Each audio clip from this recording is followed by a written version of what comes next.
नमस्कार दोस्तों, study corner 24 channel में आपका स्वागत है। आज हम केवीएस पेडागॉजी की एक महत्वपूर्ण क्लास लेके आए हैं जिसमें हम चर्चा करेंगे आरटी एक्ट 2009 की, यानी शिक्षा का अधिकार अधिनियम 2009 की हम बात करेंगे। क्लास शुरू करने से पहले यदि आप हमारे चैनल पर नए हैं तो हमारे चैनल स्टडी कार्नर 24 को जरूर सब्सक्राइब करें। चाहे केवीएस एग्जाम हो, सीटेट एग्जाम हो, यूपीटेट एग्जाम हो, सुपर टेट एग्जाम की तैयारी के लिए आप हमारे चैनल को जरूर विजिट करें। आइए क्लास शुरू करते हैं। देखते हैं शिक्षा का अधिकार अधिनियम 2009 आरटीई। सबसे पहले तो इसका फुल फॉर्म जान लीजिए। आरटीई का फुल फॉर्म होता है राइट टू एजुकेशन, यानी शिक्षा का अधिकार अधिनियम। 6 से 14 वर्ष तक के सभी बालक बालिकाओं को निःशुल्क व अनिवार्य प्राथमिक शिक्षा प्रदान करने हेतु भारतीय संसद में एक कानून बनाया गया जिसे शिक्षा का अधिकार अधिनियम 2009 के रूप में जाना जाता है। शिक्षा का अधिकार अधिनियम 2009 यानी आरटी एक्ट 2009 है क्या? 6 से 14 वर्ष तक के सभी बालक बालिकाओं को निःशुल्क व अनिवार्य प्राथमिक शिक्षा प्रदान करने हेतु भारतीय संसद में एक कानून बनाया गया जिसे शिक्षा का अधिकार अधिनियम 2009 के रूप में जाना जाता है। भारत की संसद ने इसे 4 अगस्त 2009 को पारित किया। कब पारित किया? 4 अगस्त 2009 को इसे पारित किया। निःशुल्क एवं अनिवार्य शिक्षा का अधिकार अधिनियम 1 अप्रैल 2010 से संपूर्ण देश में लागू किया गया, जम्मू एंड कश्मीर को छोड़कर। जब भी बात की जाएगी कि भारत की संसद ने शिक्षा का अधिकार अधिनियम यानी आरटीई 2009 कब पारित किया, तो आरटीई 2009 को भारत की संसद ने 4 अगस्त 2009 को इसे पारित किया। लागू करने की बात जब की जाएगी, निःशुल्क एवं अनिवार्य शिक्षा का अधिनियम 1 अप्रैल 2010 से संपूर्ण देश में प्रभावी हुआ, यानी लागू किया गया, केवल जम्मू और कश्मीर को छोड़कर। तो दो डेटें बहुत ही महत्वपूर्ण हैं। पहला कि शिक्षा का अधिकार अधिनियम 2009 कब पारित किया गया, तो 4 अगस्त 2009 को पारित किया गया। और लागू करने की बात की जाएगी कि शिक्षा का अधिकार अधिनियम कब लागू किया गया, तो 1 अप्रैल 2010 को लागू किया गया संपूर्ण देश में जम्मू और कश्मीर को छोड़कर। आरटी एक्ट 2009 के अनुसार देश के सभी बच्चों जो कि 6 से 14 वर्ष तक के हैं, सभी बच्चों को मुफ्त पढ़ाने का प्रावधान रखा गया। क्या प्रावधान रखा गया? ऐसे बच्चे जिनकी उम्र 6 से 14 वर्ष तक के बीच की है, सभी बच्चों को मुफ्त एवं अनिवार्य शिक्षा का प्रावधान रखा गया। ऐसे बच्चों को जिनकी उम्र 6 से 14 वर्ष है, उनको शिक्षा से वंचित नहीं रखा जा सकता है। 6 से 14 वर्ष तक के सभी बच्चों को मुफ्त एवं अनिवार्य शिक्षा का प्रावधान इसमें रखा गया। किसमें? आरटी एक्ट 2009 में। भारत के संविधान में 86वां संविधान संशोधन। कौन सा संविधान संशोधन? 86वां संविधान संशोधन।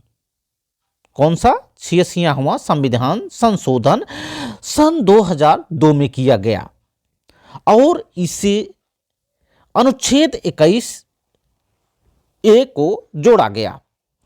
कौन सा संविधान संशोधन? 86वां संविधान संशोधन कब किया गया? 2002 में किया गया। 2002 में किया गया। इसमें अनुच्छेद 21A को जोड़ा गया, जिसके द्वारा प्रारंभिक शिक्षा को कक्षा 1 से 8 यानी आयु कितना होगी? 6 से 14 वर्ष को बच्चों को मौलिक एवं मूल अधिकार बनाया गया। बात कर रहे हैं आरटी एक्ट 2009 की।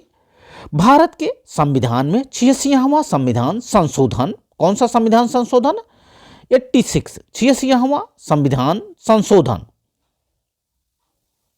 सन 2002 में किया गया और इसमें अनुच्छेद 21A को जोड़ा गया, जिसके द्वारा प्रारंभिक शिक्षा को कक्षा 1 से 8 तक को, जिनकी उम्र 6 से 14 वर्ष तक के है, बच्चों को मौलिक या मूल अधिकार बनाया गया। 86वां संविधान संशोधन में क्या किया गया? सबसे पहले तो ये जान लीजिए 86वां संविधान संशोधन कब हुआ? 86वां संविधान संशोधन 2002 में हुआ और इसमें क्या किया गया? अनुच्छेद 21A को जोड़ा गया। किसको जोड़ा गया? अनुच्छेद 21A को जोड़ा गया, जिसके द्वारा प्रारंभिक शिक्षा को बच्चों का मौलिक या मूल अधिकार बनाया गया। इतनी सारी बातें आपको याद रखनी है। अब हम आगे बढ़ते हैं, बात करते हैं भारत शिक्षा का अधिकार लागू करने वाला विश्व का 135वां देश है। जब भी बात की जाएगी भारत की, तो भारत से पहले 134 देश शिक्षा का अधिकार अधिनियम लागू कर चुके थे। भारत 135वां देश बना शिक्षा का अधिकार अधिनियम लागू करने वाला। 6 से 14 वर्ष तक के कोई भी बच्चा स्कूल से बाहर ना रहे, यानी सभी बच्चों का नामांकन स्कूल में हो जाए। 8वीं कक्षा तक सभी बच्चों को पास किया जाए, किसी भी बच्चे को रोका ना जाए, यानी उसको फेल ना किया जाए। 8वीं कक्षा तक सभी बच्चों को पास किया जाए। किसके अनुसार? RT एक्ट 2009 के अनुसार किसी भी बच्चे को जिनकी उम्र 6 से 14 वर्ष तक है या कक्षा 1 से 8 तक, यानी कक्षा 1 से 8 तक के हैं, तो उनको किसी भी कक्षा में फेल ना किया जाए। RT एक्ट 2009 लागू होने के 3 साल के अंदर कोई भी गैर मान्यता प्राप्त कोई भी स्कूल गैर मान्यता प्राप्त नहीं होना चाहिए। लागू होने के 3 साल बाद किसी स्कूल में कोई अप्रशिक्षित शिक्षक पढ़ा नहीं सकता है, यानी प्रशिक्षण जरूरी है शिक्षक के लिए। भारत शिक्षा का अधिकार अधिनियम लागू करने वाला विश्व का 135वां देश है। 6 से 14 वर्ष तक के कोई भी बच्चा स्कूल से बाहर ना रहे, RT एक्ट 2009 कहता है। 8वीं कक्षा तक सभी बच्चों को पास किया जाए। RT एक्ट 2009 लागू होने के 3 साल के अंदर कोई भी स्कूल गैर मान्यता प्राप्त नहीं होना चाहिए। RT एक्ट लागू होने के 3 साल बाद किसी भी स्कूल में कोई भी अप्रशिक्षित शिक्षक पढ़ा नहीं सकता है। आगे बढ़ते हैं, बात करते हैं न्यूनतम कार्य दिवस। किसकी बात करते हैं? न्यूनतम कार्य दिवस की बात करते हैं। न्यूनतम कार्य दिवस जो रखा गया है कक्षा 1 से 5 तक के लिए 200 दिन का रखा गया है। न्यूनतम कार्य दिवस रखा गया है कक्षा 1 से 5 तक के लिए। एक वर्ष में न्यूनतम कार्य दिवस कितने दिन का होना चाहिए? 200 दिन का न्यूनतम कार्य दिवस होना चाहिए। किसके अनुसार? RT एक्ट 2009 के अनुसार कक्षा 6 से 8 तक के लिए 220 दिन रखा गया है। कितना? 220 दिन रखा गया है। कक्षा 1 से 5 दिन के लिए 800 घंटे की क्लास चलनी अनिवार्य है और कक्षा 6 से 8 तक के लिए 1000 घंटे का प्रावधान किया गया है। 1 से 5 के लिए 800 घंटे और कक्षा 6 से 8 तक के लिए 1000 घंटे। अब हम बात कर लेते हैं न्यूनतम साप्ताहिक कार्य। एक अध्यापक के लिए न्यूनतम साप्ताहिक कार्य एक अध्यापक के लिए कितना है? तो जो न्यूनतम कार्य है वह 45 घंटे साप्ताहिक कार्य होना चाहिए एक अध्यापक के लिए। किसके अनुसार? RT एक्ट 2009 के अनुसार। शिक्षा का अधिकार अधिनियम 2009 कहता है कि न्यूनतम 45 घंटे साप्ताहिक कार्य होना चाहिए एक शिक्षक के लिए। एक अध्यापक के लिए न्यूनतम कार्य 45 घंटे का होना चाहिए एक सप्ताह में। प्राथमिक में 30 बच्चों पर एक अध्यापक। प्राथमिक के लिए क्या प्रावधान किया गया है? प्राथमिक के लिए प्रावधान किया गया है कि 30 बच्चों पर एक अध्यापक, यानी इनका अनुपात अध्यापक और बच्चों का या छात्र और बच्चों का 30:1 होना चाहिए, यानी 30 बच्चों पर एक अध्यापक अनिवार्य किया गया है प्राथमिक के लिए, जबकि उच्च प्राथमिक के लिए कक्षा 6 से 8 तक के लिए 35:1 का अनुपात रखा गया है, यानी 35 बच्चों पर एक अध्यापक होना अनिवार्य है उच्च प्राथमिक के लिए, जबकि प्राथमिक के लिए 30 बच्चों पर एक अध्यापक होना अनिवार्य किया गया है आरटी एक्ट 2009 के अनुसार। अब हम आगे बढ़ते हैं, बात कर लेते हैं घर से विद्यालय की दूरी। बच्चे के घर से विद्यालय की दूरी कितनी होनी चाहिए, चाहे वह प्राथमिक हो या उच्च प्राथमिक हो। आरटी एक्ट 2009 के अनुसार प्राथमिक विद्यालय कक्षा 1 से 5 तक का विद्यालय बच्चों का विद्यालय 1 किलोमीटर के दायरे के अंदर होना चाहिए। कितनी दूरी के अंतर? 1 किलोमीटर के अंदर होना चाहिए जो हमारा प्राथमिक विद्यालय हो। आरटी एक्ट 2009 कहता है कि प्राथमिक विद्यालय की दूरी बच्चे के घर से 1 किलोमीटर के अंदर होना अनिवार्य है, जबकि उच्च प्राथमिक विद्यालय कक्षा 6 से 8 तक का विद्यालय 3 किलोमीटर के दायरे के अंदर होना चाहिए। आरटी एक्ट कहता है कि 60 विद्यार्थियों को पढ़ाने के लिए कम से कम 2 प्रशिक्षित शिक्षक होने अनिवार्य हैं। आरटी एक्ट क्या कहता है? आरटी एक्ट 2009 कहता है कि 60 विद्यार्थियों को पढ़ाने के लिए 2 शिक्षक अनिवार्य होने चाहिए। 60 विद्यार्थियों को पढ़ाने के लिए 2 शिक्षक की आवश्यकता होगी, 2 शिक्षक होने अनिवार्य हैं।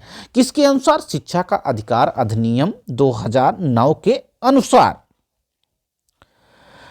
शिक्षा की गुणवत्ता बढ़ाने के लिए इस अधिनियम ने शिक्षक और छात्रों के अनुपात पर भी बल दिया, ताकि एक अध्यापक के ऊपर भार बढ़ने से शिक्षा की गुणवत्ता में कमी न हो जाए।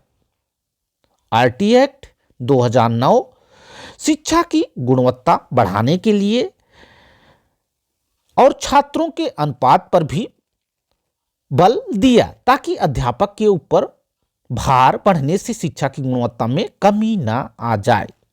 प्राथमिक विद्यालय में शिक्षक और विद्यार्थियों का अनुपात 1:30, यानी 30 बच्चों पर एक अध्यापक होना अनिवार्य है प्राथमिक के लिए, जबकि उच्च प्राथमिक के लिए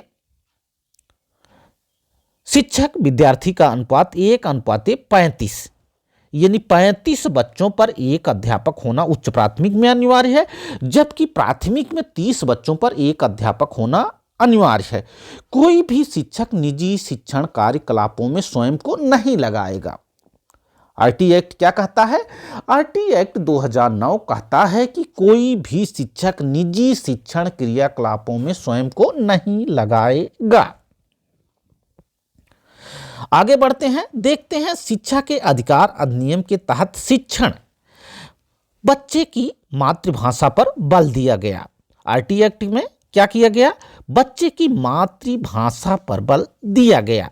प्रत्येक बच्चे के स्तर व गति के अनुसार गतिविधि आधारित शिक्षण दिया जाए। शिक्षण बाल केंद्रित हो, खेल को विशेष स्थान दिया गया है। शिक्षण कैसा हो? शिक्षण बाल केंद्रित हो, ना कि शिक्षक केंद्रित। मूल्यांकन के लिए विभिन्न तकनीकों जैसे मौखिक, चेकलिस्ट, पोर्टफोलियो आदि का उपयोग शिक्षण योजना के अनुसार किया जाना अनिवार्य है। किसके तहत? आरटी एक्ट 2009 के तहत। शिक्षण बाल केंद्रित हो, खेल का विशेष स्थान दिया जाए। मूल्यांकन के लिए विभिन्न तकनीकों जैसे मौखिक, चेकलिस्ट, पोर्टफोलियो आदि का उपयोग शिक्षण योजना के अनुसार किया जाना अनिवार्य किया गया है। प्रत्येक बच्चे के स्तर व गति के अनुसार गतिविधि आधारित शिक्षण दिया जाए। कैसे दिया जाए? गतिविधि आधारित शिक्षण दिया जाए और बच्चे को मातृभाषा पर बल दिया जाए। आगे बढ़ते हैं, अब हम बात कर लेते हैं लास्ट में आरटी एक्ट 2009 के उद्देश्य क्या हैं। आरटी एक्ट 2009 के उद्देश्य हैं शिक्षा का सार्वभौमिकरण करना। शिक्षा का सार्वभौमिकरण करना यह आरटी एक्ट 2009 के उद्देश्य हैं। शिक्षा का अधिकार अधिनियम का मुख्य उद्देश्य है शिक्षा का सार्वभौमिकरण करना, गुणवत्तापूर्ण शिक्षा को सुनिश्चित करना। कैसी शिक्षा? गुणवत्तापूर्ण शिक्षा को सुनिश्चित करना। इसके अलावा 6 से 14 वर्ष तक के बच्चों को निःशुल्क व अनिवार्य शिक्षा उपलब्ध कराना, यह भी आरटी एक्ट 2009 के उद्देश्य हैं। प्रारंभिक शिक्षा मातृभाषा या स्थानीय भाषा में। प्रारंभिक शिक्षा कैसी हो? प्रारंभिक शिक्षा मातृभाषा में या स्थानीय भाषा में उपलब्ध कराना मुख्य उद्देश्य है। किसका? आरटी एक्ट 2009 का। शिक्षा का सार्वभौमिकरण करना इसका उद्देश्य है। गुणवत्तापूर्ण शिक्षा को सुनिश्चित करना इसका उद्देश्य है। 6 से 14 वर्ष तक को जो भी बच्चे हैं उनको निःशुल्क व अनिवार्य शिक्षा उपलब्ध कराना शिक्षा का अधिकार अधिनियम 2009 का मुख्य उद्देश्य है। प्रारंभिक शिक्षा कैसी हो? प्रारंभिक शिक्षा मातृभाषा या स्थानीय भाषा में दी जाए, ये हैं आरटी एक्ट 2009 के उद्देश्य। आशा है कि आज के वीडियो में जो बातें हमने आपको बताई आपको जरूर समझ में आई होंगी। चाहे केबीएस एग्जाम हो, सीटेट एग्जाम हो, यूपी टेट एग्जाम हो या सुपर टेट एग्जाम हो, जिसकी भी तैयारी कर रहे हैं, कोई भी टीचर एग्जाम हो, हमारे चैनल से जरूर जुड़ें। यदि आपने हमारे चैनल स्टडी कॉर्नर 24 को सब्सक्राइब ना किया हो तो सब्सक्राइब जरूर कर लें। Thanks for watching this video. Thank you.